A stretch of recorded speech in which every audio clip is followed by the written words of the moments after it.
Good evening, ladies and gentlemen. I'm ZA Linux Dev here again with another tutorial, and today I thought we would cover a topic that I think is hugely misunderstood by the majority of, I would say, at least junior to intermediate programmers. Some senior programmers even struggle with these concepts, according to my experience with interviews. So yeah, the concepts are as they are described in solid software design principles. So firstly, what is software development? I mean, we need to define that. So if we have a look at software development, it's definitely not Jenga, although I would say it's almost like Jenga, but not in the sense that we need to collapse the tower.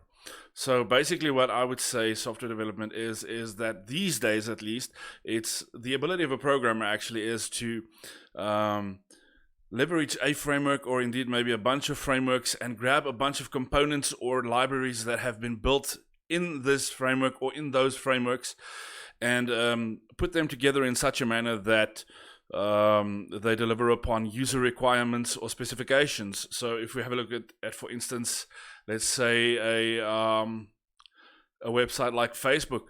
When we log into Facebook, we just see Facebook, but at the back of Facebook there is a crap ton of stuff happening. We've got a back-end system there, we've got databases running, we've got memory caches running, we've got a bunch of different technologies that are running, and all of these need to come together and, you know, become a beautiful orchestra in order for us to actually be able to make a status update or whatever we want to do.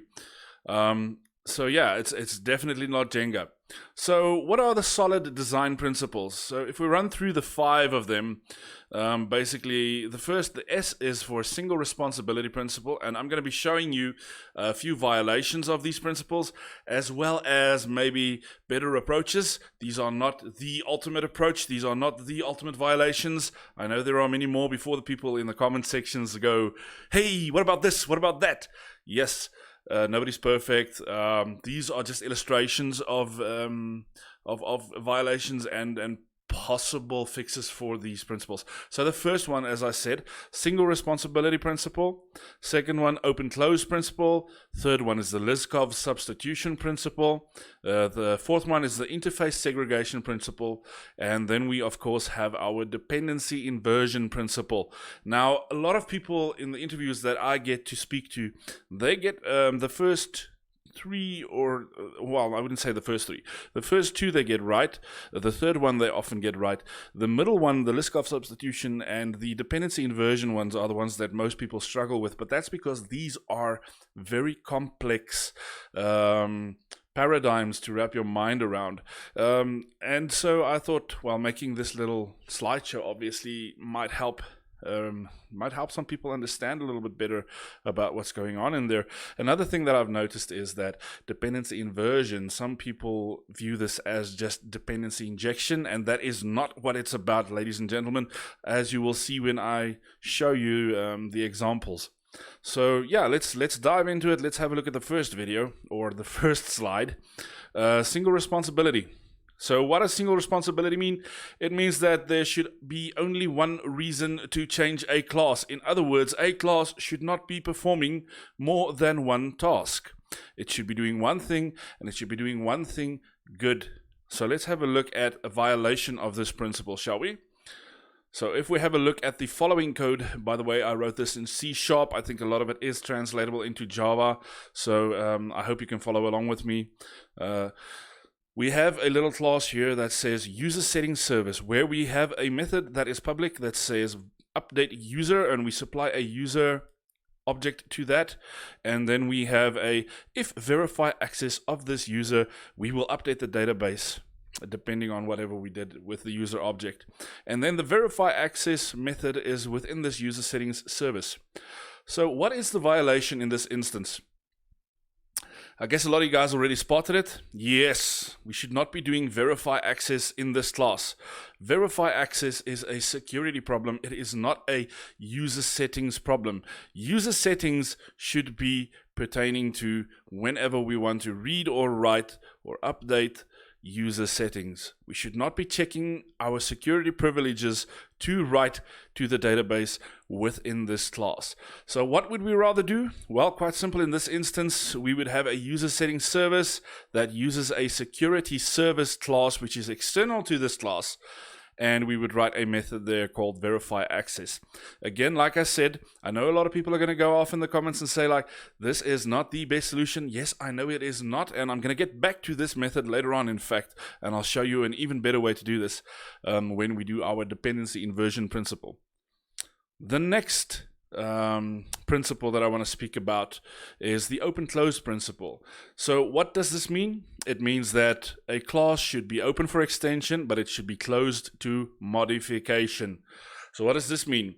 Well, basically it boils down to, if you have a little look at the image there in the slideshow, that so if I have a if I have a class called Edward, and I just supply Edward with a hand, and I can plug into Edward a little scissor or a knife or whatever, that's pretty cool, because it means Edward is very versatile and Edward can go ahead and do anything that he wants. If, however, I had written Edward in such a manner that he only is ever capable of using scissors, that means that whenever I want to, let's say for instance, have Edward be able to use a knife and fork, either Edward is not going to be using his hands to do that, or Edward is going to have severe surgery to get this done. And that's basically the same in software development. I've seen it many times. It's called, well, we call it shotgun surgery, and it's not very elegant. You have to go and jump through hoops, and I always say pray to the gods just to get anything done. And yeah, so let me show you a violation in this instance, and let's see if you guys can pick up on it. So let's say, for instance, we have a class called a product filter. This sounds quite actually, it sounds like something that you would do, right? It sounds like if you have a product and you want to filter on a product, you would write a class called the product filter, and you would build a bunch of methods within that class to allow you to filter by, for instance, in this case, color, by size, and by color and size. But, ladies and gentlemen, this is not very elegant. This is not according to the open-close principle, because what happens if I want to now go and filter by, let's say, for instance, weight? Then I have to go and introduce a by weight function. I have to go and introduce a by weight and color, and I have to go and introduce a by weight and size, and I have to go and introduce a by weight and color and size method into this class. No. This is very bad design. What would rather be better is that, well, we don't modify this class. We extend it. So what are we going to do? Okay, well, we know that this class wants to filter, so we supply it with a mechanic to filter some products for us. So this would be better. Rather build, and I think there's two slides in this instance, rather build the class in such a manner that we can supply it with a abstract specification of what to filter by. And what do I mean by that? Well, you can see the abstract class there. We have a filter method which does return an apply filter, but the apply filter is beautifully abstracted. In other words, I can now go and write classes that leverage product filter specification as an abstract and just create the apply filter method, and whenever I use them within the product filter, which we will see now as we read down at the bottom there, we've got the product filter class. We say product filter dot by, and we say these are the products, and we supply the product filter specification. And what does that do? It says product filter specification dot filter, and within the abstract class we simply apply the filter. So what happens now? Well, on the next slide we can supply a color specification, which is pretty cool. So we initialize the color specification and we say we want to filter by the following color, please, and then we actually just write the code to apply the filter. So in this instance, apply filter by color. So we'll say for each product in products, if the product color matches, then yield return the product. And obviously that will then work beautifully, because we have now separated our filtering class and our specifications. So that is a That is an example of the open-close principle. So I hope you followed along on that. So what is the next one in the list? Well, that is the LISKOV substitution principle. What does this mean?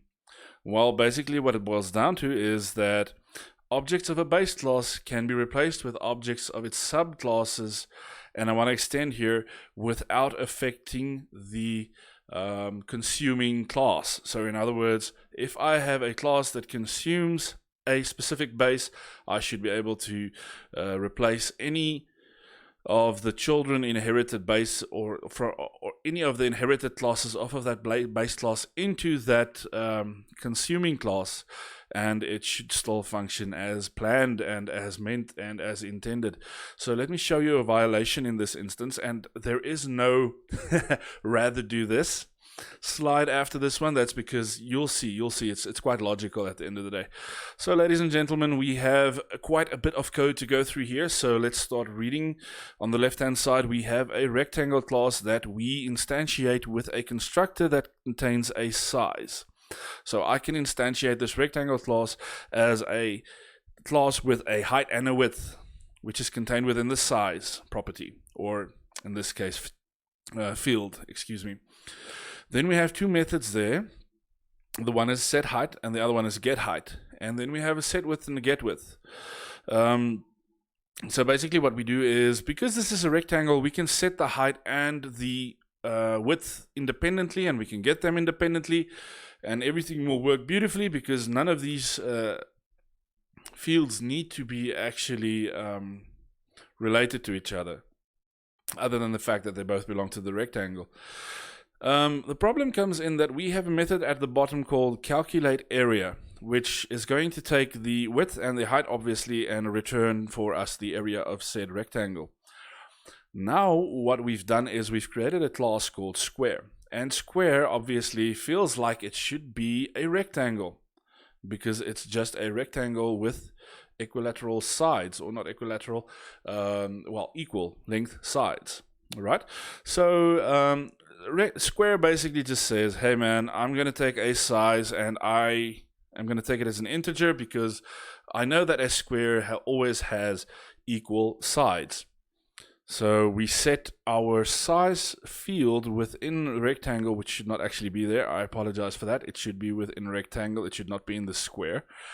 But for illustrative purposes, I assume that everybody's with me. So we'll set the size to height and width the same, right?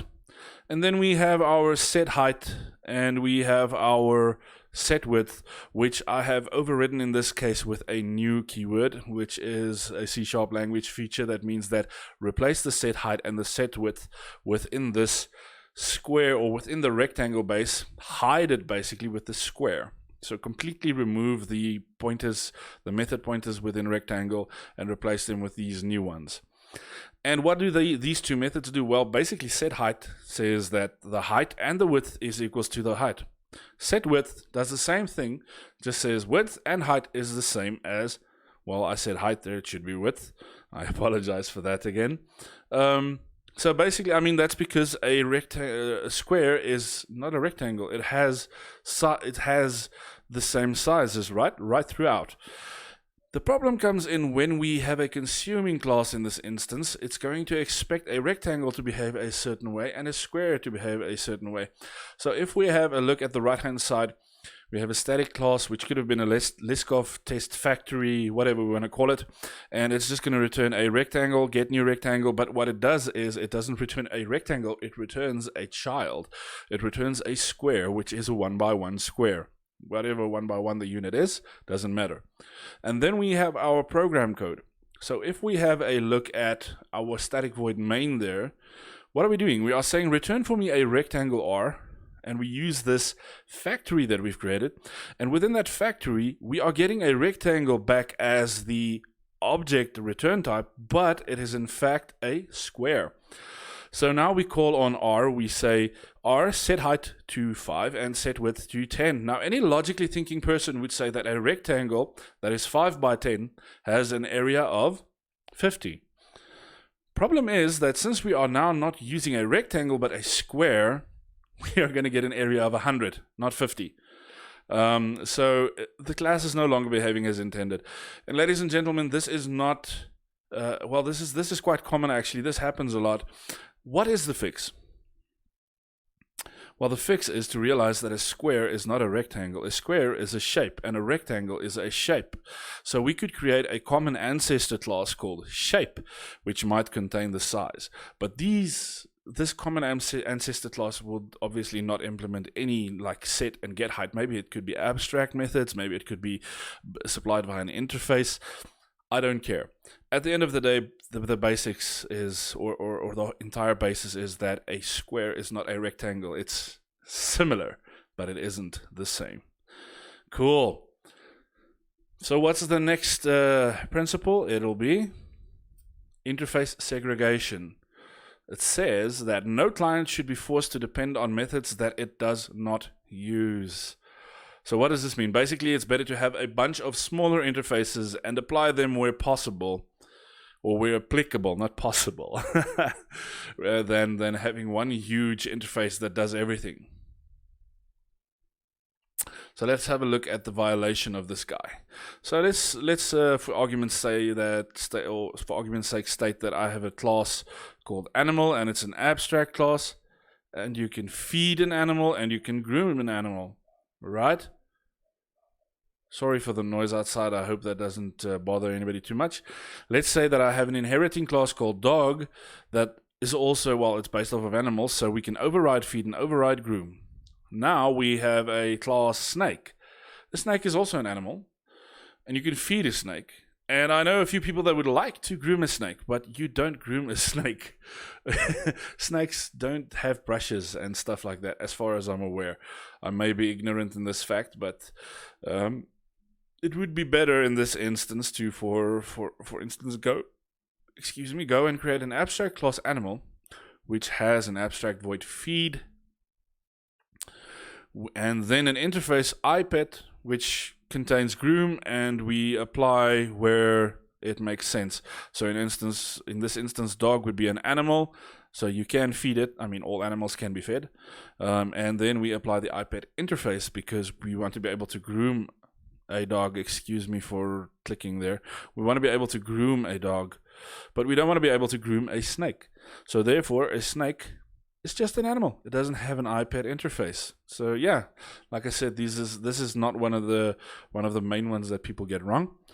The next one, let's dive into it. It is the dependency inversion principle.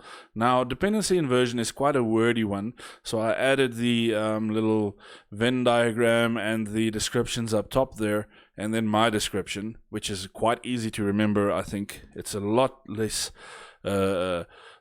mouthy than the one up top there. It says dependency inversion principle basically actually has two parts. The first one is high-level modules should not depend on low-level modules.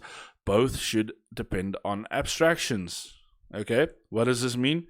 Don't have a concrete. Don't use a concrete in your consuming class. Rather use an interface or an abstract or something like that. And then abstractions should not depend on details. Details should depend on abstractions. So what does this mean? It basically means that we do not build our class according to, or our abstraction according to our functionality. We build our functionality according to our abstraction. And it does sound a little bit confusing, but I think if I show you the violation, it'll help a lot. So my words do not depend on concretes, but on abstractions. It's quite simple. Some people have a tendency to view dependency inversion, like I said earlier, as dependency injection, and that's not the same thing. Dependency injection is a component of dependency inversion, as well as inversion of control. So inversion of control, that is what these abstractions are about. Okay, cool. So remember I said we would be revisiting the class that we created at the beginning of this video. User settings service. I'm actually showing you the original user settings service that we created there, and we still have our update user with a verify access, and then we say public bool verify access within that same class. How do we fix this using dependency inversion? It's quite simple. We do what we did on the first slide. We create a separate dependency for it called the security service. But we don't supply just the concrete. We supply an abstracted interface. In other words, a verify access method within a iSecurity service interface. And then within our user settings service, which also, by the way, is dependent on an interface, because we might consume this within within another class that is going to leverage it, we have a private read-only field which contains just the interface. So it contains the abstraction. What does this mean? It means that user settings service doesn't care what type of security service we use. We could be using OAuth, we could be using Key Vault, we could be using whatever, a plain text file. It doesn't care.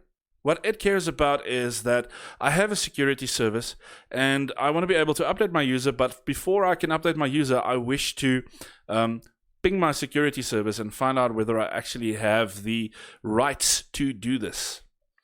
And that basically is, in a nutshell, dependency inversion. Because we are no longer dependent on a concrete class. We don't have a new anywhere in our code there. And another interesting thing is, I'm not going to be covering it in this session or in this video, but another interesting topic that I would encourage you to read up on are IOC containers and dependency injection, which is a portion of dependency inversion principle. We use IOC containers to supply classes with or via abstractions to our consuming classes.